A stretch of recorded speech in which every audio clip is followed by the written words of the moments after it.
Bapakku datang menyembahmu di sini. Ku percayakan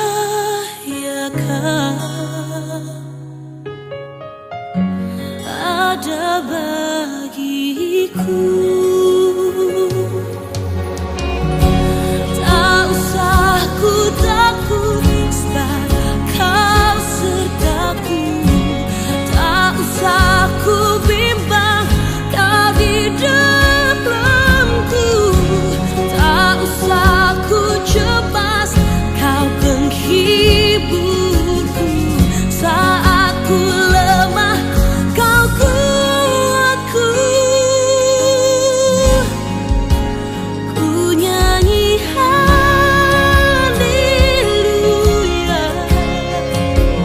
Ku nyanyi haleluya. Sungguh kau hebat, ajaib berkuasa.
Shalom.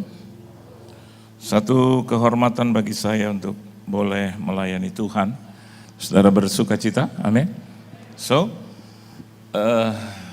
what did you do or what were you doing ketika COVID-19 ini menyerang kita, saudara? Apa yang Anda kerjakan? Dan sebagai hamba Tuhan tentunya saya hanya berharap dari Tuhan, that's it. Kenapa demikian? Karena saya tidak memiliki pekerjaan lain. Saya hamba Tuhan 100%, ya. pure gitu.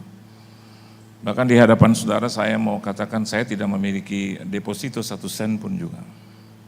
Tidak punya saya. Tuhan hakim saya.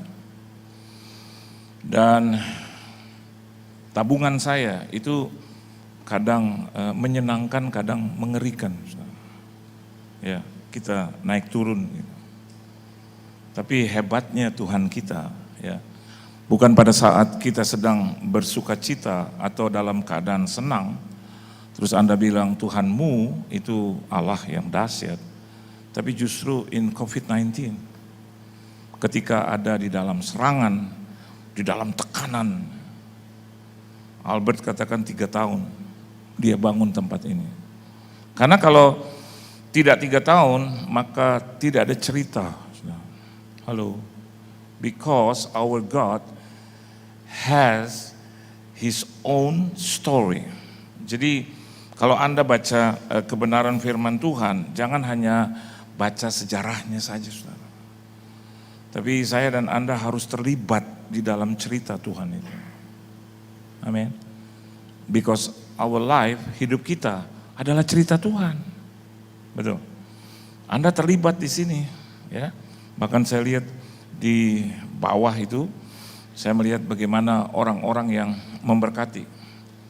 Justru di saat-saat pembangunan. Dan Tuhan itu selalu tepat pada waktunya.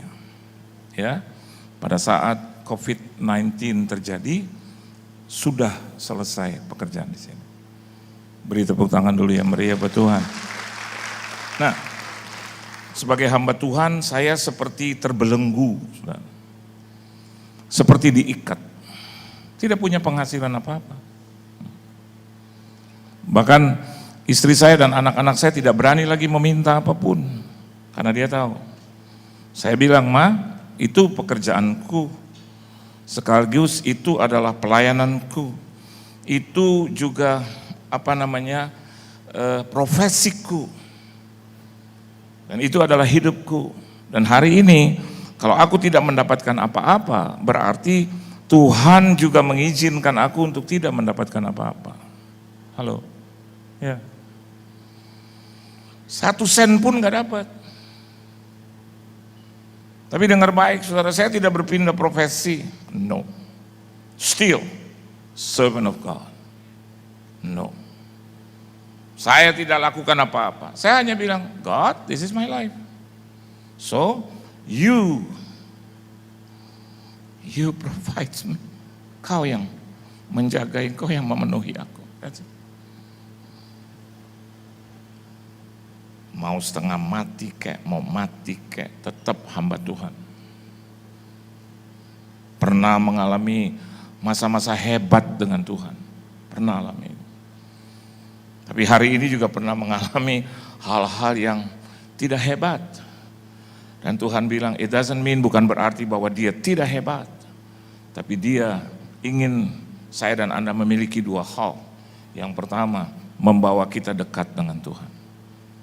Kalau ada masalah dan persoalan, dengarkan baik, saudara.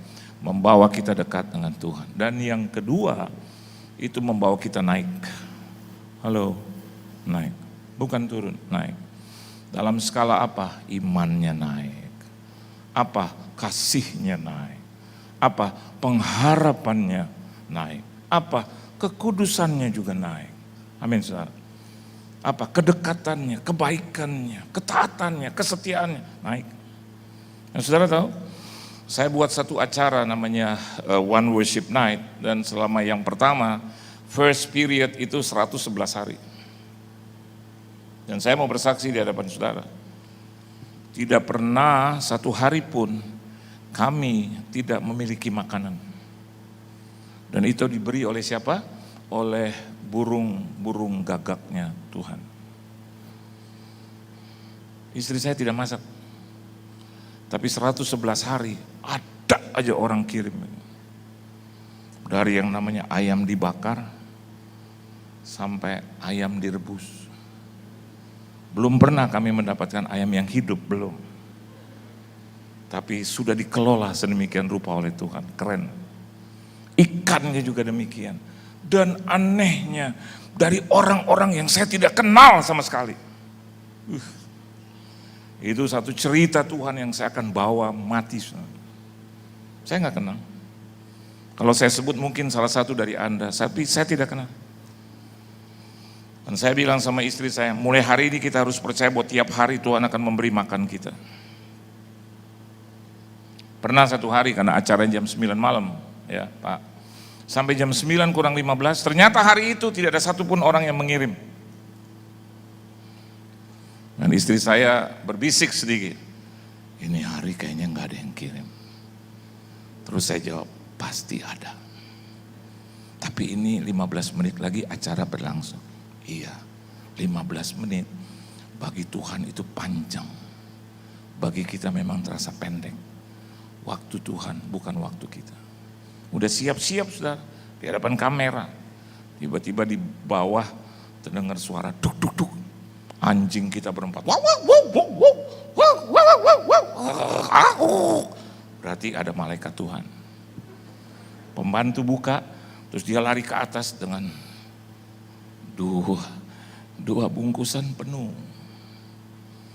Istri saya tanya, dari mana? Dia bilang belum tahu namanya siapa. Istri saya bilang taruh aja di meja makan. Nanti setelah acara baru kita makan.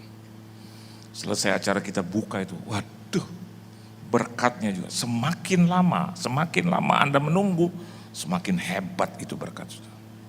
Dengarkan baik. Ini bukan hanya karang mengarang, making up the story. I'm telling you the truth. Semakin lama kita taat dan setia, semakin hebat itu berkat Tuhan memberkati Anda. Beri tepuk tangan yang meriah buat Tuhan. Nah, oleh sebab itu hari ini saya mau berkata sedikit dan according to the subject, ya, dari apa yang saya boleh dengar dari gereja di sini tentang hubungan suami istri. Makin lama rasanya justru kenapa COVID semakin semakin terjadi gempa bumi gitu. Menurut saya semakin ada COVID seperti ini, rasanya bukan hanya mendekatkan kita dengan Tuhan, tapi dengan keluarga juga, saudara. Halo, I am a family man. Saya ini lelaki keluarga gitu dari dulu. Dan ternyata menjadi seperti itu sangat menguatkan kita. Oleh sebab itu, bagi saudara yang hari ini dibentuk oleh Tuhan untuk menjadi family man, or family woman, or family children, saya mau katakan itu adalah rencana Tuhan. Ada begitu banyak dosa, ada begitu banyak perbuatan tercela yang dilakukan oleh umat manusia. Bahkan sampai hari ini Anda bisa melihat, sudah dibegitukan saja orang masih aja belum bertobat. Ini baru COVID-19, there will be COVID-20. COVID-21, 22, 23, baru 19 orang udah teriak. Pak nggak punya pekerjaan, Pak nggak punya uang lagi, semua juga berteriak, saya juga berteriak. Tapi kan ada Tuhan. Oleh sebab itu jangan jadi Kristen teori, jadilah Kristen pelaku, saudara. Halo, jangan suami teori, jangan istri teori, jangan jadi hamba Tuhan pendeta teori. Tuhan sedang menuntun saya memang untuk menjadi hamba Tuhan pelaku, bukan jadi Kristen teori, bukan jadi pendeta teori, hamba Tuhan teori aja, tapi juga harus melakukan. Kasih itu harus dilakukan, iman itu harus diejawantakan, saudara. Ibadah itu harus dilakukan, bukan hanya dengar firman. After this, setelah ibadah harus dilakukan itu firman. Kita harus menjadi the doer, pelaku. Coba kita lihat ayatnya. Kita akan baca bersama-sama, saudara, yaitu di dalam Efesus pasalnya yang kelima, ya, ayatnya yang ke-32, saudara, ya, 32 dan ayat yang ke-33. Ayo, Masih ada 24 menit ke depan. Ayo baca sama-sama saudara. 1, 2, dan 3. Rahasia ini besar. Kecil atau besar? Besar. Kalau Tuhan sudah bilang rahasia, ya, confidential, secret, official, saya mau katakan buat saudara bahwa itu berarti sesuatu yang apa ya? Yang memang dia tidak mau katakan kepada banyak orang. Rahasia. Saya punya bahasa rahasia dengan istri. Saya punya hubungan rahasia dengan istri yang orang lain ada banyak hal tidak boleh tahu. Kalau istri saya ada di satu resepsi, terus dia pakai bahasa dia yang ngerti cuma saya. Gini nih, Pak. Udah, saya udah ngerti. Saya nggak akan bilang, ampun Ma, hampir 30 tahun kita menikah, bahasa lu susah banget sih.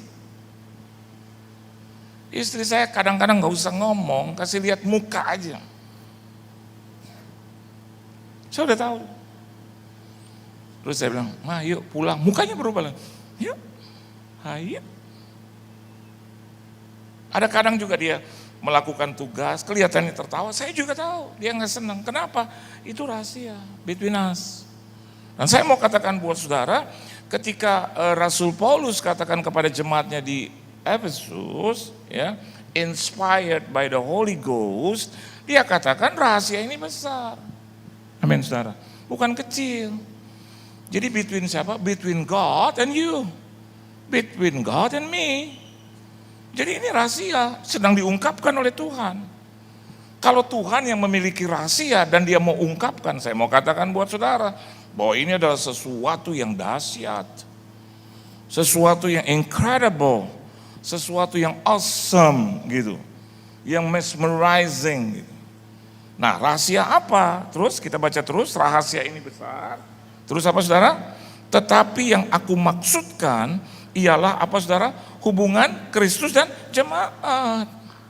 Walaupun nanti kita lihat hubungannya suami istri, tetapi di dalamnya yang dimaksudkan oleh Rasul Paulus bukan hanya tentang suami istri, tapi bicara tentang skop yang lebih besar, yaitu antara Kristus sebagai kepala gereja, saya dan Anda sebagai jemaat. Jadi kalau Anda suka nonton di medsos, orang-orang yang beralih iman, saya mau katakan buat saudara, karena mereka tidak tahu itu rahasia. Halo. Ada orang yang menjual hak kesulungannya, saya mau katakan buat saudara, karena dia tidak tahu rahasia ini. Yaitu tentang hubungan Kristus dan jemaat, itu adalah sesuatu yang besar. Sangat besar. Dan diwakili, represented by, diwakili oleh apa? Suami istri, oleh pernikahan, saudara. Jadi kalau COVID-19 keluarga berantakan, saya mau katakan buat saudara, kita dengar pengajaran dari mana itu? Semakin bermasalah harusnya semakin kuat. Saya datang ke tempat ini berapa tahun yang lalu, sampai hari ini tidak pernah berubah. Istri saya dampingin, anak-anak saya dampingin, adik saya dampingin, keponakan istri saya dampingin, nggak ada yang berubah. Kenapa demikian? Karena kita tahu itu rahasia yang besar, bahwa hubungan kita dengan Kristus itu lebih dari segalanya, saudara. Halo, saya dan Anda beriman kepada Kristus itu lebih dari segalanya, lebih dari makanan, lebih dari COVID-19. Hari-hari ini kita akan masuk di dalam satu peristiwa lagi yang mungkin bisa mengerikan. Krisis ekonomi, resesi ekonomi, depresi ekonomi. Dan itu akan masuk di kuartal kedua dan kuartal yang ketiga. Sudah hampir 10 dan 12 negara masuk dan berteriak resesi. Kalau Anda baca di koran, di medsos, kita bisa melihat juga bagaimana terjadi kegelisahan, satu pergeseran, satu peristiwa besar yang akan segera terjadi. I don't know yet. Tapi saya mau beritahu buat saudara, Biarpun itu ada di depan, tapi kita punya rencana dari Tuhan, yaitu rahasia besar yang sudah diungkapkan kepada kita. Bahwa our God, Tuhan kita lebih hebat daripada resesi, lebih hebat daripada krisis, lebih hebat daripada depresi. Memang sengaja iblis sedang melakukan itu, menghancurkan keluarga Tuhan. Tapi tetap bertahan, saudara. Karena apa? Karena saya dan Anda tahu rahasia ini. Amin. Rahasia yang pertama yang mau diungkapkan oleh Tuhan, coba kita lihat di dalam ayatnya yang ke-26 dan ayat yang ke-27 dari Efesus pasal yang kelima. Ayo, secara sistematis dan simple dan secara shortly kita bisa melihat ini. Rahasia yang pertama, coba baca ayat yang ke-26 dan 27. 1, 2, 3. Untuk menguduskannya sesudah ia menyucikannya dengan memandikannya dengan air dan firman, supaya dengan demikian ia menempatkan jemaat di hadapan dirinya dengan cemerlang, tanpa cacat atau kerut atau yang serupa itu, tetapi supaya jemaat kudus dan tidak bercela. Rahasia yang pertama, Anda pernah dengar kata fit and proper test? Anda pernah dengar itu? Fit and proper test? Setiap anggota atau wakil rakyat DPR ataupun pejabat-pejabat pemerintah yang dilantik sebelumnya harus melewati tahapan awal ini. Fit and proper test. Fit. Saya mau katakan buat saudara hari ini, Anda dan saya dipanggil untuk diberkati. Setuju, saudara? Dan ketika Anda terima Yesus sebagai juru selamat, you have already being fit. Fit. Apa itu? Fit, mampu, seger, bagus kondisi. Orang Kristen yang benar di hadapan Tuhan adalah orang-orang yang mampu bertahan sampai dia datang kali yang kedua. Halo. Kalau dia nggak mampu, bilang saja, memang jangan-jangan dia nggak dipilih Tuhan untuk itu. Saya dan Anda sudah dipilih, you are fit. Anda dan saya seger, kuat, bertahan dalam situasi kondisi apapun. Mau krisis, mau resesi Pak, ekonomi, mau depresi. Saya mau katakan tidak ada satupun di ruangan ini yang tertimpa dengan masalah itu. Kita akan tetap kuat. Ini dikatakan tentang suami, tentang istri. Gini-gini juga apa enggak stres? Stres Pak Albert, stres. Tapi hebatnya fit. Kenapa fit? Kita tanya dulu nih yang satu. Dia juga belum tahu, dia belum pernah dengar khotbah ini. Dia pernah mengatakan kepada saya di hadapan ratusan orang, puluhan orang lah, bahwa saya menikah dengan suami, lelaki, pria yang gak pernah apa mah? Gak pernah stres. Padahal stresnya banyak.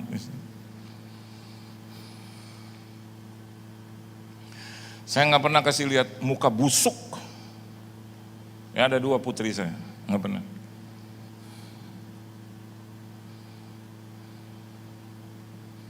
Pak, aku mau minta uang kuliah. Enggak ada, enggak pernah. Seumur hidup saya enggak pernah. Pernah? Pernah? Sekarang mereka menempuh S2 ini. Bulan Desember yang satu selesai untuk Maret, yang satu juga sedang menyelesaikan untuk masuk teologi. Kenapa teologi? Dia bilang, aku cinta Kristus. Dan yang kedua, Papa jadi teladan dalam hidupku. Is that right? Bukan pria laki-laki yang memerintah, suami-suami yang menindas, enggak. Cuma saya bilang sama istri, Ma, hari ini aku gak ada uang nih ya. Tapi aku percaya bahwa Yesus pasti menjaga aku. Pasti menjaga kita. Pernah satu hari dia telepon dari luar negeri dan dia bilang, Pak kirimkan uang punya gak? Padahal saya punya banyak kebutuhan. Saya bilang sama istri, sampai detik ini, pernah saya katakan, saya tanya buat apa? 350 juta loh saudara. Pada saat itu memang untuk biaya yang lain. Saya baru mendapatkan sesuatu dari jual kiri kanan. Terus dia bilang, Pak boleh nggak kirim 350 juta? Buat apa sih mah? Enggak. Ngapain sih perempuan kayak begitu? Ngapain sih istri? Enggak. Because I know for sure, I do know for sure. Saya menikahi perempuan yang baik. Perempuan yang ada di samping saya. Dengan segala kekurangan dan keterbatasan. She is the mother of my daughters. Titik. Nanti kita hitungan ya Pak. Pulang, duduk kamu di depan. Hitungan. Sampai detik ini. Because I know. Memang buat kebutuhan. Amin. Sebaliknya dia juga begitu. Kalau saya beli sesuatu atau apalah, dia nggak pernah, buat apa sih? Kemana sih uangnya selama ini?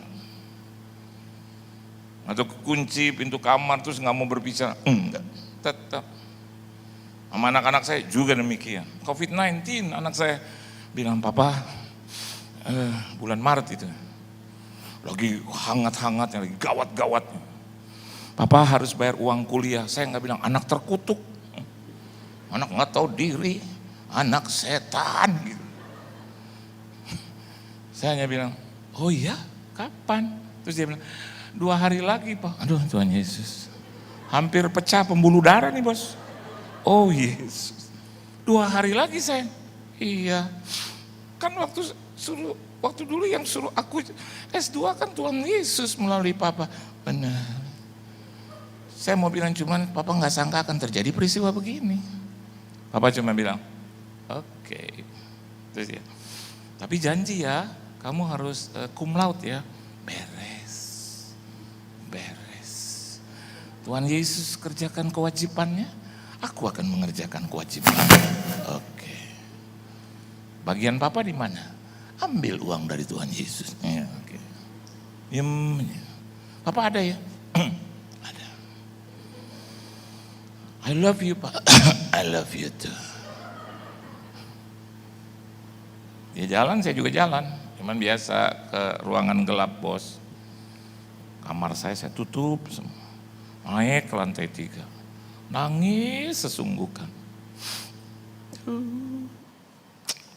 Saya nggak nangis karena itu anakku, supaya dia lihat aku kuat, fit, and proper, itu layak jadi hamba-Mu Tuhan. Tapi kalau begini terus digebuk-gebukin, ya siapa yang bisa tahan? Kan ngomongnya sama Tuhan. Saya nggak ngomong sama orang lain. Di dalamnya istri saya gedor pintu. Sang, di mana kamu? Tuhan, ini juga salah satunya datang ini Tuhan. Tahu dengan berkat atau masalah. Begitu buka pintu, ya mah, ngapain kamu? Langsung taruh tas, biasa.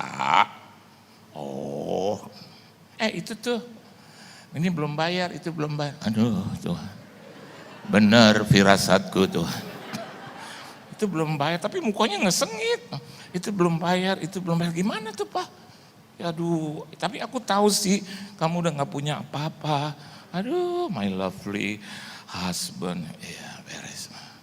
Kesian ya kamu. Iya, lo juga kesian sama kita. Sama-sama kesian dan patut dikasihani sama Tuhan. Layak. Enggak ke kanan dan ke kiri, ngemis. No. Tolong. Saya jemput itu kaki Tuhan. Please God help me. Lord, please help me. Please help me. Kalau ada sesuatu yang salah, ampuni aku. But please. Dan waktu aku jadi hamba-Mu, Kau yang memilih aku, kata firman, bukan aku yang pilih Kau. Berarti aku sudah masuk, lulus uji kelayakan dan kepantasan. Come on Lord, come on. Besok istri saya dapat telepon. Oh iya, tante. Oh iya.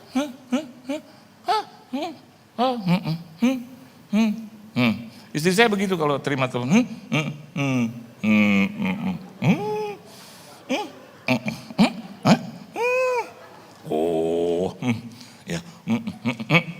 Aduh, kita dengerinnya bosan. Hah? Kita bertiga, hah? Oh.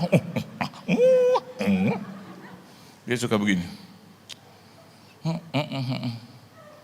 Apa? Itu selesai, saya selalu tanya, siapa itu? Biasa, orang punya masalah. Kenapa? Ya teman kita, sahabat kita. Kenapa dia? Dia bilang, ada tagihan udah lama, bertahun-tahun, gak pernah tertagih, gak bisa. Jadi rasanya harus datang ke Pak Pendeta, Ibu Pak Pendeta. Memang begitu, jemaat suka begitu. Kalau tagihan yang udah susah, yang udah sampai bertahun-tahun, baru disuruh Tuhan. Tapi kalau yang tagihan gampang, gak pernah ada laporan. Istri saya, doain tuh Pak. Waduh udah masalah doain orang. Malam kita doain, gak pernah sangka. Lusanya dia telepon istri saya. Bu, habis dia pergi tuh ambil tagihan. Luar biasa ya Tuhan ya. Udah berkali-kali ganti kasir, kas. Udah berkali-kali juga Bu, bertahun-tahun gak pernah keluar. Hari ini Bu, saya keluar kontan cash. Istri saya udah gak hauk lagi, cuma, iya, wow, gitu. Saya bilang, wah ini udah teriakan Tarsan nih. Wow. Terus istri saya bilang, amin Tuhan yang baik. Nah ini terus, ini yang buntutnya yang kita senang. Bu, saya transfer ya, itu tuh. Karena saya lihat perubahan di muka istri saya. Makasih ya. Aduh. Biar Tuhan Yesus memberkati. Oh iya, biar seumur hidup Anda diberkati luar dalam keluarga, rumah tangga. Terus kayaknya mungkin ada dengar saya tambahin nih, haleluya. Tahu nggak dia transfer berapa? Saya nggak bicara soal uang. Saya cuma bicara tentang ketepatan Tuhan. Tunggu menantikan janji Tuhan itu layak dan baik. Dia transfer berapa? 21 juta? No. 25 juta? Enggak. Kan perlunya 28. Dia transfer 30. Aduh. Waktu istri saya bilang, Pak, aku mau cepet-cepet nih, kemana? Ya, ke bank lah. Ngapain? Ya bayar itu. Kuliah anak kita. Memang berapa dapatnya? 30. Transfer 28. Kalau saya tahu, saya doa lebih lama itu. Gitu. Beri tepuk tangan yang meriah buat Tuhan. Jadi rahasianya besar. Saya dan Anda sudah lulus uji kelayakan dan kepantasan. Jadi murid Kristus, jadi pengabdi Kristus. Dalam keterbatasan dan kekurangan dia lengkapi itu saudara. Dan yang kedua, coba Anda lihat di ayat yang ke-22. Ya, ayat 22 sampai dengan ayat yang ke-25. Yuk kita baca cepat. 1, 2, 3. Hai istri, tunduklah kepada suamimu seperti kepada Tuhan. Karena suami adalah kepala istri sama seperti Kristus adalah kepala jemaat. Dialah yang menyelamatkan tubuh. Karena itu sebagaimana jemaat tunduk kepada Kristus, demikian jugalah istri kepada suami dalam segala sesuatu. 25. Hai suami, kasihlah istrimu sebagaimana Kristus telah mengasihi jemaat dan telah menyerahkan dirinya baginya. Jadi kalau Anda mendapatkan suami Anda udah lulus fit and proper. Kalau Anda mendapatkan istri di dalam Tuhan, saya mau katakan dia juga telah lulus dalam fit and proper test. Jadi kalau ada kekurangan dan keterbatasan, itulah indahnya pernikahan. Saudara, itu adalah indahnya hubungan antara jemaat dengan gembala. Kalau ada keterbatasan, itu indahnya. Kalau ada kekurangan, itu indahnya. Nanti Tuhan bekerja di situ. Tapi soal sudah lulus uji kelayakan dan kepantasan, sudah. Yang kedua, ini bicara tentang to serve and to protect. Pernah dengar itu? Di dalam dunia kepolisian, to serve and to protect. Istri, to have to serve. Pagi-pagi, 4:30, jam 5 udah bangun nih. Udah masak air, to serve. Jadi suaminya juga nanti segar. Bertobat istri yang bangun jam 8. Bertobat, terus nguap. Ini kayaknya mau disalib. Istri harus bangun lebih pagi. Halo. Karena apa? Ya tugasnya memang melayani. Sama jemaat pada Kristus. Gereja ini dibangun karena jemaat melayani. Harus. Gunanya suami apa? To protect. Saya melindungi. Ada hal apapun lapor sama saya. Nanti saya lapor sama Tuhan. Gunanya gembala apa? To protect. Anda serve. Layanilah Tuhan. Ini hubungan besar, rahasia besar, saudara. Jadi kalau ada jemaat di sini yang tidak bisa melayani, saya mau katakan buat saudara, kesalahan itu. Layani. Entah jadi asyir di depan. Dari jauh mobil saya masuk sudah ada orang yang terus. Begitu masuk lagi ada cuci tangan di situ, ada semprot kaki. Pak, tolong Pak balik badan saya mau semprot. Saya pikir mau disemprot ini yang disemprot. Baguslah, puji Tuhan. Iya memang harus melayani Pak, Bu. Setuju? Kalau Anda belum melayani, tanya sama gembala. Tanya kepada ini tim penggembalaan, di mana layaknya kita. Itu. Jadi kalau hari ini Anda rasanya kesal melayani, kesalahan itu. Kalau hari ini saya boleh melayani, mau offline kayak online, itu adalah sesuatu yang harus saya lakukan. Dan yang ketiga terakhir. Ya saya cepat. Coba Anda lihat di ayat yang ke-32 dan 33. Yuk, baca sama-sama.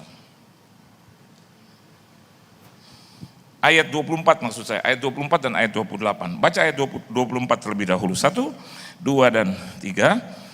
Karena itu, sebagaimana jemaat tunduk kepada Kristus, demikian jugalah istri kepada suami dalam segala sesuatu. Terus ayat 28-nya katakan apa?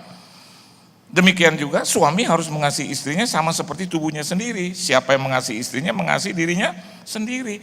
Ini bicara tentang check and balancing. Ada kata terkenal itu kan? Jadi suami dan istri itu equal, balance. Pertama first check first gitu. Udah belum istri melayani? Sudah belum istri itu gunanya tunduk kepada suami? Udah belum? Jemaat udah seperti itu belum? Dan yang kedua, suami juga harus cek, sudah mengasihi belum? Kalau saya beli sesuatu, saya punya sesuatu, saya harus belikan istri saya juga. Nggak boleh, saya keren sendirian, nggak boleh. Anda lihat istri saya keren, keren lah. Kadang-kadang dia bilang, Pak, saya mau ini, mau facial ya, facial lah. Pak, saya mau potong rambut, Pak. Saya mau ke salon ya, ke salon lah. Kalau kita lihat istri kita terus tiba-tiba pucat, kaku, gitu kerut-kerut banyak, ada juga kesalahan suami itu. Kayak mayat hidup, nggak pakai bedak, nggak pakai foundation. Aduh, saya suka kalau istri saya ke salon, siapa yang harus biayai? Kita. Nggak boleh kita bilang, Ma, pinggir jalan aja, coba. Suami juga begitu, kalau saya lagi mau potong rambut, dia juga nggak bilang, Pak di bawah pohon mangga, nggak begitu. Amin saudara, check and balancing. Nanti Anda akan bisa melihat bahwa rahasia ini besar, hubungan Kristus terhadap jemaatnya. Tuhan Yesus memberkati kita. Beri tepuk tangan yang meriah buat Tuhan. Kita semua percaya saudara, Tuhan kita adalah bukan Tuhan yang berubah, amin saudara. Tuhan kita adalah Alfa dan Omega, mujizat Tuhan nyata, amin saudara. Berikan sorak-sorai bagi Tuhan. Amin. Sebelum dunia ini ada, kuasamu telah terbentang. Sepanjang sejarah manusia, tak ada yang sanggup menyangkali Kau Alfa Omega, Tuhanku luar biasa. Perbuatanmu heran, dulu sekarang selamanya.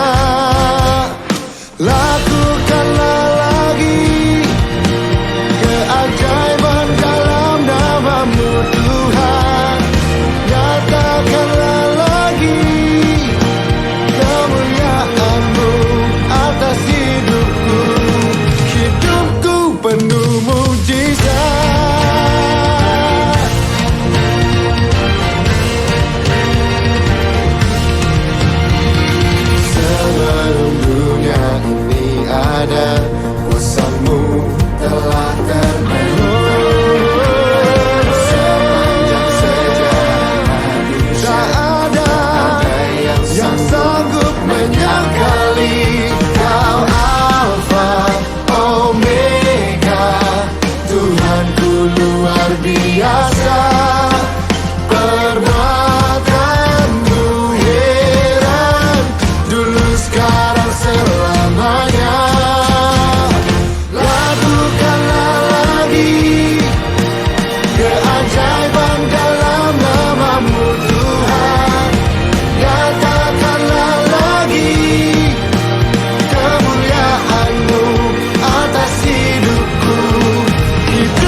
Terima kasih karunia dan damai sejahtera Tuhan Yesus Kristus, dan kasih Allah Bapa kita, serta persekutuan Roh Kudus menyertai setiap kita, sekarang, seterusnya, dan selamanya.